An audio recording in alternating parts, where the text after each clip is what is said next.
नमस्कार, मैं अरविंद पांडे विराट भक्ति सत्संग चैनल में आपका स्वागत करता हूं। और आज हम बात करेंगे पितृपक्ष के बारे में कि पितृपक्ष क्यों मनाया जाता है, पितृपक्ष में ऐसा क्या करना चाहिए और पितृपक्ष में ऐसा क्या नहीं करना चाहिए। तो दोस्तों, आज हमारे बीच में है आचार्य अनिल दाहिनी जी, जिनसे हम बात करेंगे और ये पूरी प्रक्रिया जो 15 दिनों में होता है इसके बारे में बात करेंगे।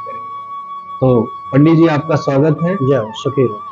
तो बहुत सारे लोग पितृपक्ष के बारे में नहीं जानते, जो आजकल की जनरेशन है, जो कि ये नहीं जानते हैं कि इन 15 दिनों में क्या करना चाहिए। तो गुरुजी, आप बताइए, मतलब पितृपक्ष होता क्या है? ऐसा माना जाता है कि जैसे देवशयनी एकादशी आती है उसमें देवता सोते हैं, उसके बाद फिर गणेश चतुर्थी इत्यादि आती है जिसमें जन्मोत्सव इत्यादि मनाया जाता है। उसके ठीक भाद्रपदी पौषपदी जो पूर्णिमा आती है वहाँ से लेकर के और आश्विन कृष्ण पक्ष की अमावस तक ये 16 दिन पितृपक्ष के माने जाते हैं। ऐसा कहा जाता है कि जो भी व्यक्ति इस धरती से जाता है वो उन 16 दिनों के तिथियों में ही जाता है और ये 16 तिथियां ही उन मृत व्यक्तियों की होती हैं। तो उन दिनों में श्राद्ध पक्ष में जिस किसी के भी परिवार से कोई अपना प्रिय जाता है उसके लिए श्राद्ध कर्म करना एक तरह से अनिवार्य होता है। और हमारी हिंदू पद्धति में, हमारे सनातन में हिंदुओं के लिए विशेषकर अनिवार्य है कि उनको अपने गए मृत व्यक्तियों का श्राद्ध करना चाहिए। और इस श्राद्ध करने के उपरांत कहते हैं कि जो जिसके नाम से हम श्राद्ध करते हैं वो व्यक्ति पितरलोक में जाए, स्वर्गलोक में जाए, भगवान की चरण शरण उनको प्राप्त हो।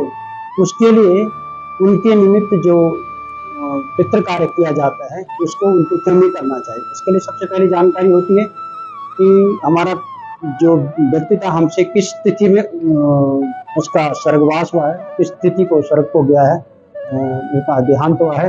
उस तिथि की जानकारी के अनुसार पौषपदी पूर्णिमा से लेकर के, यदि वो पूर्णिमा को गया हो, किसी भी साल भर की पूर्णिमा में गया हो, और तो पौषपदी पूर्णिमा से लेकर अमावस तक इनका कार्य किया जाता है। तो तिथि का पता होने से ब्राह्मण के द्वारा इसका पता चलता है और फिर ब्राह्मण लोग ही बता देते हैं कि इस तिथि पर आपके पितर का कार्य होना है। तो उस तिथि पर जलदान देना, पिंडदान देना, ब्राह्मणों को भोजन कराना, इसके अलावा भी अन्नदान इत्यादि जैसे करना। और जो पशु पक्षी हैं उनके नाम से भी दिया जाता है, श्वान के नाम से भी दिया जाता है, गौ के नाम से भी अन्नदान निकाला जाता है, उसको गौग्रास कहते हैं। कौवे के नाम से भी कहा जाता है कि कौवे के रूप में भी पितर आते हैं स्वर्गलोक से और वो हमारा जो अन्न दिया हुआ होता है, जो जल देते हैं, उसको ग्रहण करता है।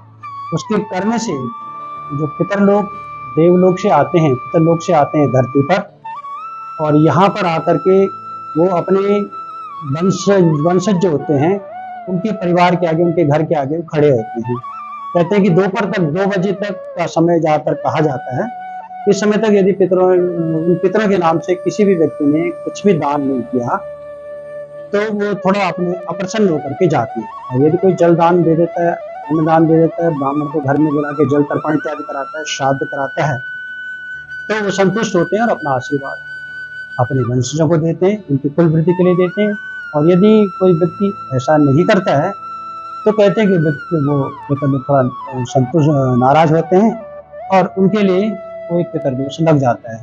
तो कहते हैं कि जब पितर जब कुछ अपने कुल में कोई वृद्धि होती है, संतान वंश वृद्धि होती है, तो उस वंश वृद्धि में जो बालक या बालिका जन्म लेती है उसकी जन्म कुंडली में पितर का दोष आ जाता है, ऐसा माना जाता है। तो जैसे आजकल के जो जनरेशन है जो कि भगवान को ही नहीं मानते और कहते हैं कि पितृ दोष सबसे बड़ा दोष माना जाता है, तो क्या ये 15 दिन में पितृ दोष निवारण का भी कुछ समाधान के लिए भी कुछ किया जा सकता है?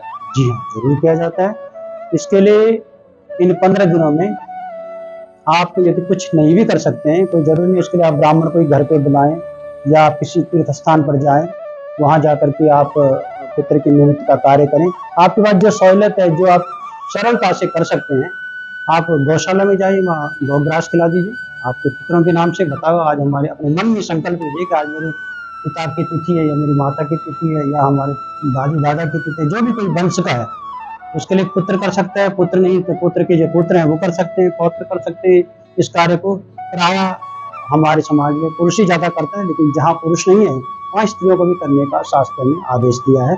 स्त्रियां भी अपने परिवार के पूर्वजों के लिए ये कार्य कर सकती हैं। उसके लिए उनको सरलता से जो उपाय हो सकता है वो करें, और उसको करने के लिए, इसके निवारण के लिए आप गौशाला, ब्राह्मण, चिड़िया वगैरह जो कौवे पक्षी होते हैं, श्वान, इन दिनों में इनको गौग्रास दे करके, जैसा हमने पहले भी कहा है, ऐसा करके आप अपना ये पितृदोष निवारण कर सकते हैं।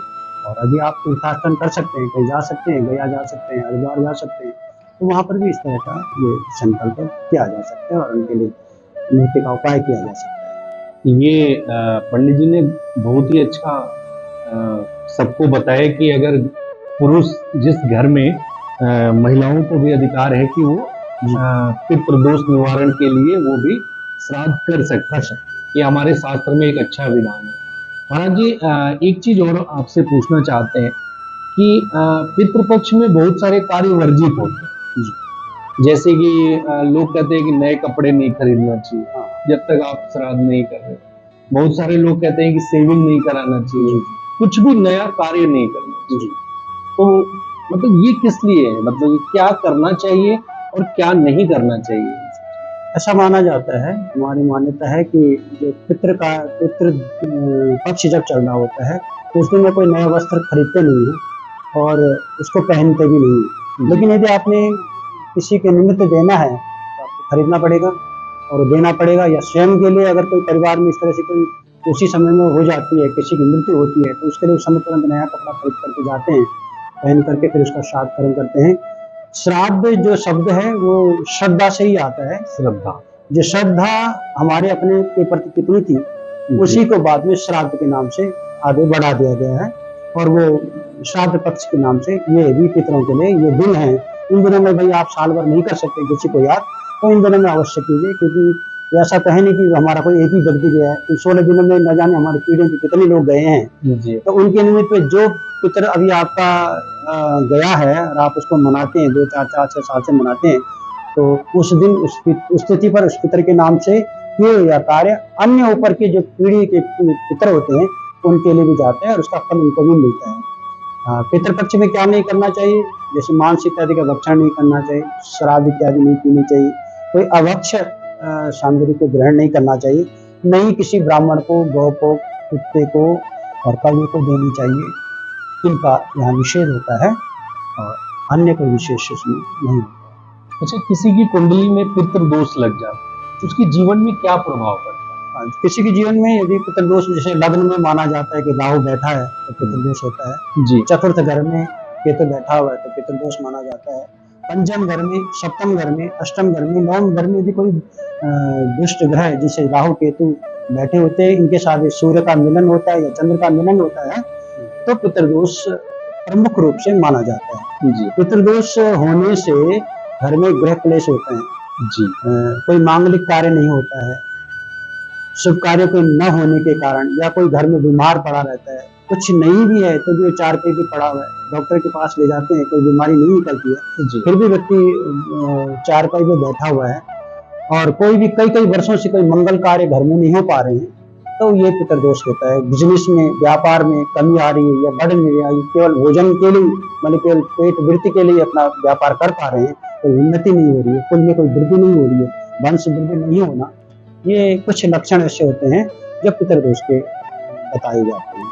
इस तरह से यदि किसी के यहाँ होता है तो समझो एक तरह से हमारे पितृदोष लगा हुआ है जी जी। ये बहुत ही अच्छी बात की है कि घर में अमंगल हो रहा हो, पैसे आ रहे हैं लेकिन पैसे आपके पास टिक नहीं रहे, ये भी पितृदोष का ही एक लक्षण होता है।